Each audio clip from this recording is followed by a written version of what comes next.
Hello, my name is Tiffany Leggett. I go by Mrs. Leggett. I am one of the Essentials English teachers at Shelton High School, and I just wanted to give a little how-to video for parents, guardians, support staff, students who might be watching, letting you know what to expect this trimester out of this particular class and from me. We have a brand new schedule this trimester. This schedule is designed to make life easier, but everybody knows when you start a new routine, there's always going to be some growing pains while we get in the swing of things.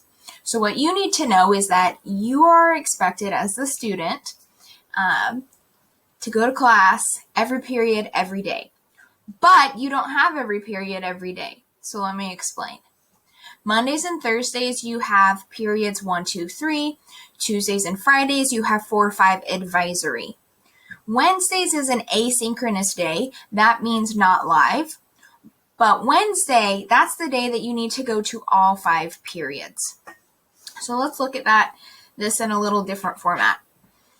So for attendance purposes, we want you to come to class, and more than just attendance, we want you to be able to come to class because students who are attending the sessions tend to do better in the class overall.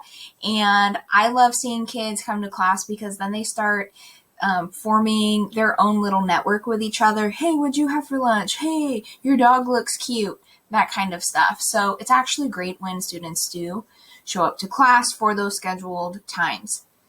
These are required sessions, and what every teacher is doing is every teacher is hosting at least a 30-minute class period Monday, Tuesday, Thursday, Friday.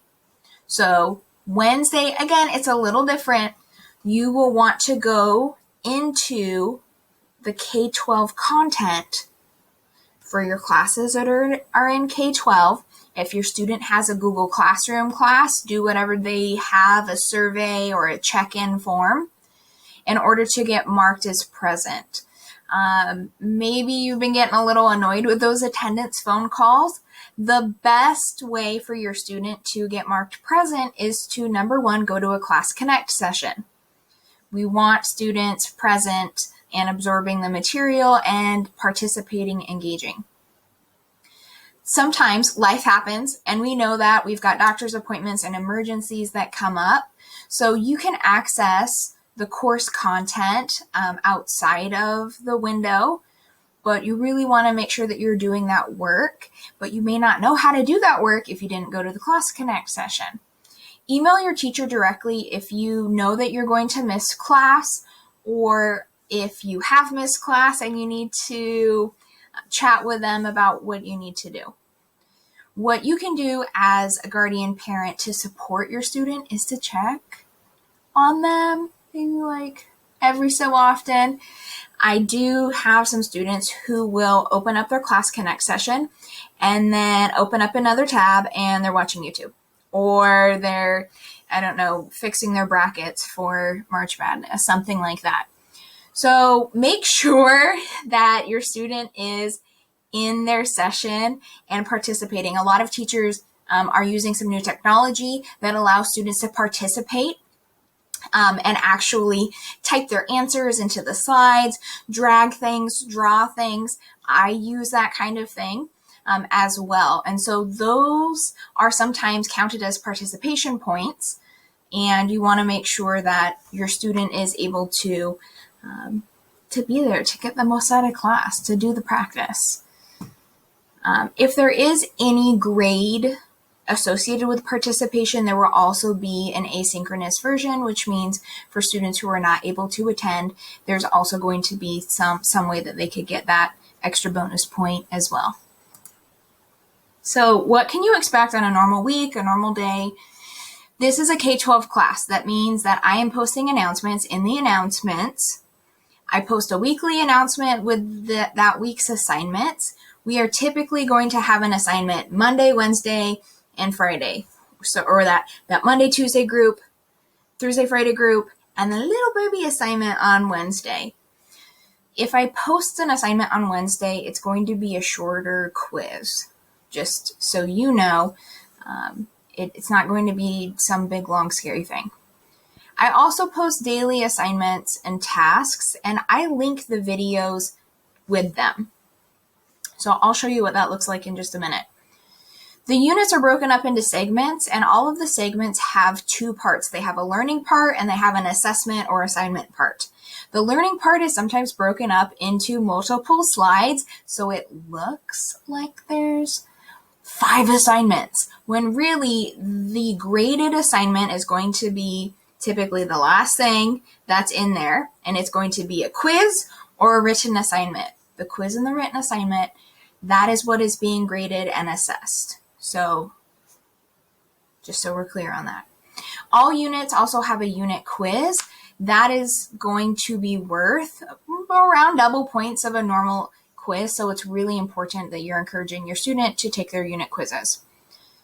There are video recordings of our sessions. Full live session recordings are going to be in Class Connect, and you click on that day's link. I also try to take mini videos throughout the class period, and those are linked in class announcements.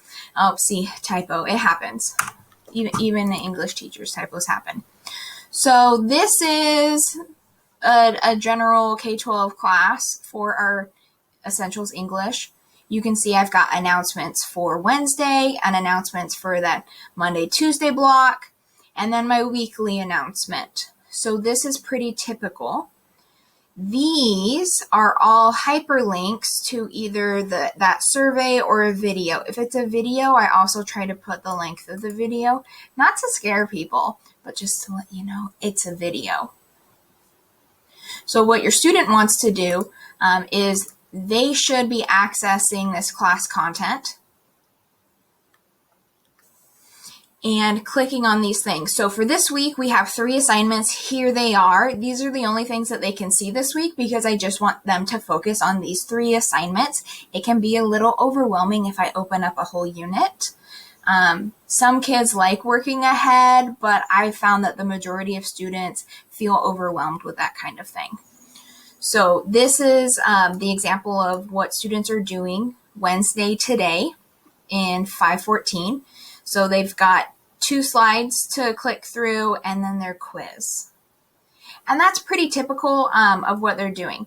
So there's some other things that we can troubleshoot a little bit later. If you have questions, you can absolutely email me and let me know. So what else can you expect from me? I do have a Google Classroom. It's really more of a backup thing. I post my written assignments there, though. Students are already loaded in. They just have to click accept on their Google Classroom homepage. If K-12 is down, I will post a Zoom link there. I like having the written assignments in Google Classroom because it's a lot easier to turn them in that way. And even if a student forgets to turn it in, I can still see the work. I can still click on their worksheet and see if they did it. So I like that about Google Classroom, and that's why I've done written assignments there. In Skyward, I update grades a few times a week, normally on Wednesdays and Fridays. I try to send out a progress report every week on Fridays as well so that you and your student know what's up. Ultimately, I really want us to work together. We are a team. We want your student to be successful. You know your student better than I do. I don't have the ability to see them and say, oh my gosh, you cut your hair, or wow, you got new laces on your shoes. That's cool. I can't do those things as well because I don't turn their camera on, so I can't see their face. But I'm going to bring the English and the content, and we will look at some study skills this trimester, like how to prioritize work.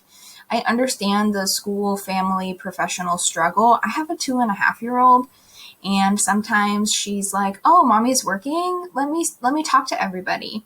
So there are Legos on my floor because I have a 2-year-old. I get what it's like.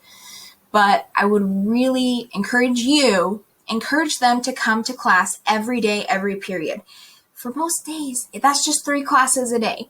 What I've done with them is I told them to get their phone out and to go into their alarm and to set an alarm for 7:40 and 9:40 and 12:20, because that gives them a 5-minute buffer window to get on to class in case they fall asleep or something like that happens. So please email me with any questions, and I just want to say one more time, we both want your students to be successful. And so I hope that we can all work together and that we have an awesome trimester too. Okay.